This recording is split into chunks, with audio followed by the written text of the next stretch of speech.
Hello, Elise here from Miss McKenna's Life Leverage, and today I'm going to be creating this May spread, and I decided to go with a kind of boho theme. This spread is focused more on practicality and productivity than decoration and looking pretty, so you won't see a huge amount of pictures and doodles, but I have stuck to three main colours so that a theme is properly established.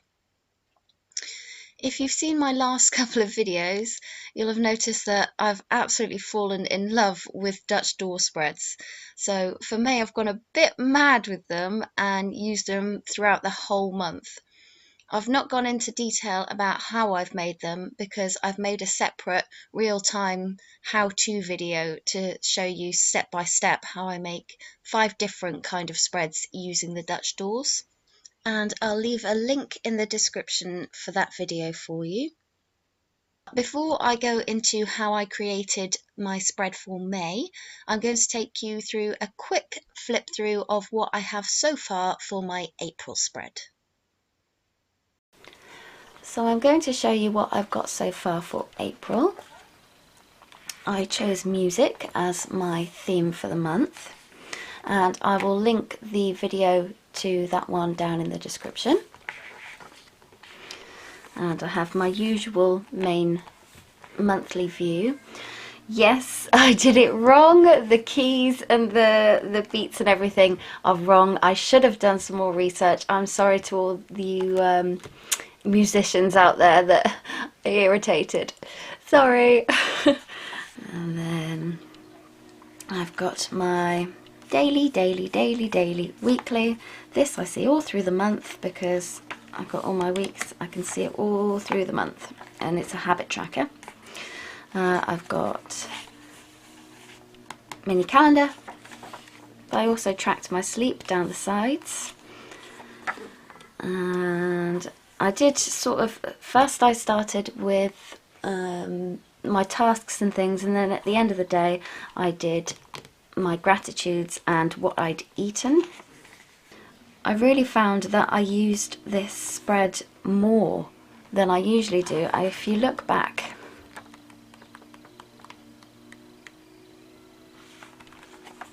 so if you look back here, I'm not always consistent with filling things out. I sort of miss places, and I miss things, and I miss things, and I don't fill it all out. But since I've been using the Dutch door method, I've been a lot more successful. So I find it really helpful, so I'm carrying that on into my May spread. And this was a different one, so this is a slightly different layout where I had my week to view here, notes, my sleep up here, and that's pretty much it. And that's as far as I've got so far for this month. And then I have my habit and fibro tracker. So I'm really enjoying this because I can see so clearly where I'm going wrong. So you can see my mood is much higher when my pain is lower, and similar when I'm starting to feel less tired, my happiness seems to go up as well, and then my mood comes down quite a bit as my pain and my fatigue sort of go up. And then I like to track when I'm poorly because I like to try and see what has influenced it, because I get poorly quite a lot. It's quite common with fibro people, but I like to try and see when, because sometimes I think, oh, I feel like I've been ill for ages, and then I can look back and go, no, it hasn't been that bad. So, and then I just have my habits at the top here. So I find this spread really helpful to see, and just keep me. Sometimes I think, oh, I feel like I've been down for quite a few days, and then I'll look back and I go, actually, it's not been that bad. Don't panic, you're all right, everything's okay. So that was that month's spread. So now we're on to creating my spread for May. My title page for the month is always my space to play and be artistic. So I like to design something before I actually put it into my journal. So once I decided on a boho kind of theme, I sketched out a rough version of what I wanted my cover page to look like on some grid paper. And I did this by combining some different ideas from images on Pinterest. Then once I'd come up with my final design, I traced it from my grid paper into my journal. I've just uploaded a video of how I do this tracing method for anyone who isn't very artistic or wants a quick cheat on how to put brush lettering into their layouts, so I'll put a link for that video as well. Throughout this spread, I'm using some new black pens, and I love, love, love them. You might have noticed in my April flip through that my style of handwriting has changed, and it's because I've recently found that my writing is much, much neater with a very fine tip pen, and I've kind of fallen back in love with writing since realising this. It was tricky to start with because I find that very fine tip pens, the nibs sometimes go blunt on me because I'm a bit heavy-handed, and then the ink flow comes out crap and it ruins it. So I went hunting and I bought 6 different brands of really fine tip pens, and I found that the Uni pen is by far the best. I was so impressed with the first one I bought that I went back and bought more in a range of nib sizes. So for this spread, I'm using a 0.2 for the thick lettering, 0.1 for the midi range, and 0.05 for the really tiny writing. On the label, it says they're waterproof and fade proof, but I found I get a tiny bit of smudging if I put my Tombos over them too quickly. But other than that, they're perfect. They're really nice and dark, the ink flow is perfect, and I honestly just seem to write better with them. I've left a link in the description below. I am an affiliate for some of the products, which basically means if you buy them via the link in my description, I get a small commission which goes to my future bullet journaling funding for all the products I want to try. So just know that those of you that have used the links are now enablers because you're feeding my stationery addiction. To colour this spread, I'm using a couple of Tombos and a couple of my new mild liners. I always thought they were called mid liners for some reason. I don't know why, but mild liners. I'd never tried them before, so I wasn't sure what to expect, but I can see why they're so popular. You can't really tell in this video because of the lighting, but the colours come out really bright, like proper highlighters, but pale, so they're more opaque than a traditional highlighter, which means they're easier to write through. So I'm glad they lived up to the hype. So now we're on to my monthly spread. I've started making sure that my main monthly spread is directly before the weeklies and my habit tracker directly after the weeklies, because when I go to my mini habit tracker, it doesn't matter where I am in the month, I only have to turn one page to get to either the monthly view or the habit tracker, which is really handy because I refer back to those spreads the most often, usually every day. And like I said previously, I'm trying to focus more on practicality than appearance, because even though I want to make my planner look pretty, ultimately I want it to help keep me organised and productive, and I want it to be easy to use, because I've noticed that the more straightforward the spreads are and the easier it is to access the information, the more I use it and keep up to date with things, because I don't feel overwhelmed when I have to check things or fill out different trackers. I don't know if anyone else can relate, but I've had times where I spend more time actually creating the spread than I do using it. And because I'm a bit of a perfectionist, if I miss out a couple of days of filling things in and I have to leave a gap, I kind of feel like the whole page is ruined, and I just think, oh, sod it, I'll try again next month. But I think that being able to find what I need so easily has really helped with keeping me motivated and persistent with it, and I'm just enjoying using it more. So if you're struggling with keeping up to date in your planner, it might be worth trying some different spread layouts. What works for one person might not work for another, and the beauty of a bullet journal is being able to customize it and change the things that aren't working. So don't be afraid to try new things or abandon the things that don't work, because each time you find something that hasn't worked, you're a step closer to finding something that will. If you never try anything new, you won't find anything new. So have fun and experiment. And if it doesn't work out, rather than feel guilty about it, chalk it up to experience, learn from it, and just try again. Since I've taken on this mindset, I've found that I'm enjoying planning a lot more. So now I'm filling in my first weekly layout, and straight away I messed it up.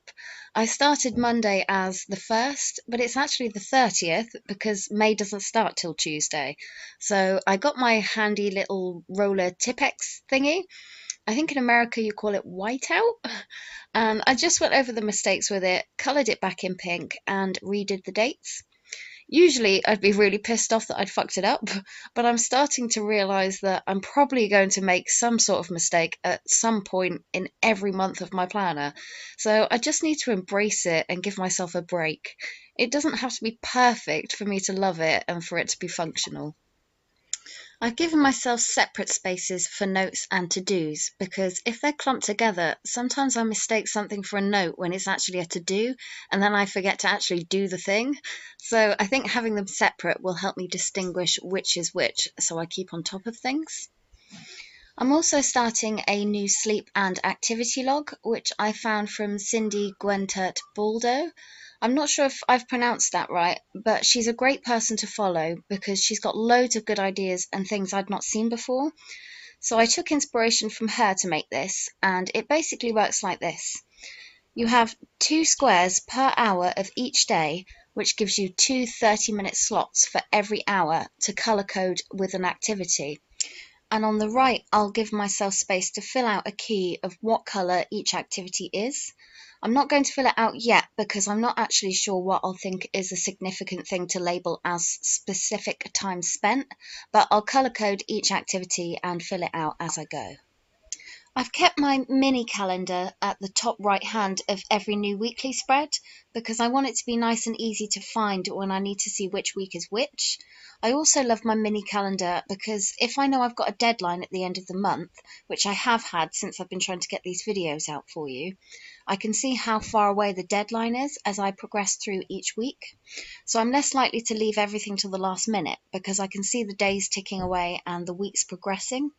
If you wanted to use a mini calendar this way, but your deadline is further than a month away, you could just add the extra weeks to the same calendar and then shrink it as each week passes. I've also given myself a food log so that I can see everything I've eaten through the week in one place, because when it comes to looking back and working out if I need to improve my diet, it will be much easier to tell. I've used slightly different kinds of Dutch door spreads for each week because I want to see which one works best for me, but I've kept every daily in a vertical form because I really do prefer writing in lists, but I've given myself a bit of extra width because I like to keep each task or appointment to one line. I don't know why, but it annoys me if I have to start a new line for just one or two words. So I'm hoping that doing it this way will mean I'll be able to fit everything in and still keep it looking like a list. And at the bottom of this page, I'm going to have my mini monthly goal tracker. These are things that I'm actively trying to make sure I do every day rather than just tracking whether or not I've done it. They're habits that I actually want to form, and I'm going to continue to use the different sized dots to fill this tracker out rather than just crossing it off as done or not done, because it just works so much better for me. I can see which habit needs more work and how much harder I might have to try at something, but I can also see if I've at least attempted something. And I know that the more large dots I can see, the more progress I've actively made towards my goals. So I feel proud of myself, which ultimately motivates me to keep going. So if I didn't do the habit at all, it gets no mark. If I attempted it, it gets a small dot. If I almost complete it, I give it a medium-sized dot. And if I felt like I fulfilled that task, it gets a full-size dot. Recently, for the first time, I managed to give myself full-size dots for every task, and it was just so rewarding to see. So I really think that this way of filling the tracker in helps me stay productive and motivated. And for the next spread, I've kept it nice and simple to show that using these Dutch doors doesn't have to be complicated. I've got space at the top for my week to view and my mini calendar, and then space beneath for my dailies and a section for notes. I'll probably section that off into notes and to-dos at some point for the reasons I stated earlier, but I wanted to show you how straightforward and simple a Dutch door spread can be. And of course, you wouldn't have to have a mini tracker along the bottom if you didn't want to cut out so many pages. I just like being able to see it every day at a glance because it keeps my mind focused on my goals. You might have noticed that this is a different journal to my usual. The last one ran out of space, so I needed to start a new one. I was a bit torn about what brand to go with because I love the Le Mans. I've bought 4 in total for different projects because I love them so much, but I just felt like I needed a change to keep things interesting. So I opted for a Dingbats notebook. One of my lovely subscribers suggested it, and I'm really pleased with it. The thing that attracted me most to it was the extra grid square. So it's slightly wider than most journals, but I also love the feel of the pages. They're really smooth, so ink flows nicely on them. They're not quite as thick as the Le Mans, so I've been constantly checking to see if I've got any ghosting if I use a Tombow across an area a few times. But for the most part, there's absolutely no ghosting at all. And what there is, it's so slight that it doesn't really bother me. I would say that if you're using a rubber, hold the pages down firmly because the pages like to slip around because they're so smooth. It's also a hardback, so it's good for wear and tear, and it has the elastic closure and pen loop, which the Le Mans doesn't have. So that's been a nice upgrade that I didn't even realise I wanted. So yes, I love it as much as my Le Mans, but for different reasons. If I had to pick a favourite, it would be the Dingbats notebook, but I feel that the pages are sturdier in the Le Mans. I also wanted to answer some of your questions about the Dutch doors. The first most common question is it hard to write on the pages once you've cut them because it makes the surface uneven throughout the book? The answer is it depends. If you use the same kind of spread over and over, then you're definitely going to get deeper indentations that could make it tricky to write on. But if you vary the spreads, it won't be such a problem because the pages will land in different places. So for instance, next month, if I do Dutch doors again, I'll probably put my mini habit tracker along the top of the pages so that it evens the pages out a bit more. But if you really like a particular spread and want to use it over and over, someone on my Facebook group suggested using a thin piece of card to go under the page that you're writing on to give it a flat surface. I'd actually cut all the pages down to the different sizes in this book before I wrote out all the different pages, and I didn't have any problems. So I don't think it's something you need to worry about too much unless you're folding a lot of the pages to double the thickness. I've not done any weeklies like this in this month's spread, but if you want to see one, it's on my Dutch door tutorial video. The benefit of folding the pages is that you don't have to cut so much away from the book, so you save paper. Unless you reuse the scraps like I do, and then it's not a problem anyway. Plus, you can always unfold the pages when you finish using them, so they would go back to being flat. The second most popular question is, does it affect the spine's integrity or make other pages fall out? The pages won't fall out if you don't cut them too close to the binding. You might be able to see the bottom centre of the book has the remnants of the pieces I've cut off, and I've cut enough away that it doesn't interfere with the first grid dot, but not so much that it's not bound into the book at all. I'm not sure about the integrity of the spine. I've only just started using these spreads, so I can't tell you what prolonged use does to the spine, but it doesn't feel like it's causing any problems so far. And if you're worried about it, you could just limit how many pages you turn into Dutch doors. I didn't film creating the last 2 week spreads because I knew this video was going to get quite long anyway, but you can see them in more detail when I show you the full flip through again at the end of the video. I wanted to keep the layout for the fibro and habit tracker the same as my last one, but I'm adding in my sugar intake because I know I have way too much sugar in my diet, and I have no doubt that it affects the severity of my flare-ups or low moods. But I'm hoping that if I can see some cold hard proof that it's no good for me, it'll help me kick the habit. I didn't realise how addicted I was to sugar until I actively tried to reduce it, and I'm struggling a bit, so hopefully this will give me a bit of extra motivation. With my mood tracker, I liked having it in the graph form because it's easy to see any correlations there might be with other habits or other factors. But because I experience quite varied moods throughout the day, I also wanted to be able to track different feelings. So my solution to this is to use a pale Tombow or even a pencil to shade in the different emotions, but also give every day an overall rating so that I'll still be able to see any correlations. This video is almost finished now, so if you'd like to find me on Instagram to see more pictures and updates about new videos, I'm Miss McKenna369. Also, feel free to tell me yours because I love discovering new ideas from like-minded people. I also have a Facebook page that is growing bit by bit, so if you want to ask me any questions, you're more likely to get a quick response from there because it's the easiest place for me to reply quickly. But leave me a little hello in the comments here if you enjoyed this video because it helps my channel to grow, and I do get to those comments eventually. You're also welcome to share your creations on my Facebook page or get advice from other fellow planner addicts. So I'll leave a link to my group in the description for those of you that would like to join. And of course, subscribe to this channel if you're enjoying my videos, and hit that bell if you don't want to miss any of them. So that's it from me for now. I really hope you enjoyed this video, and if you have any theme requests, let me know because I have no idea what to do for June. So I will see you next time, and happy planning. Bye!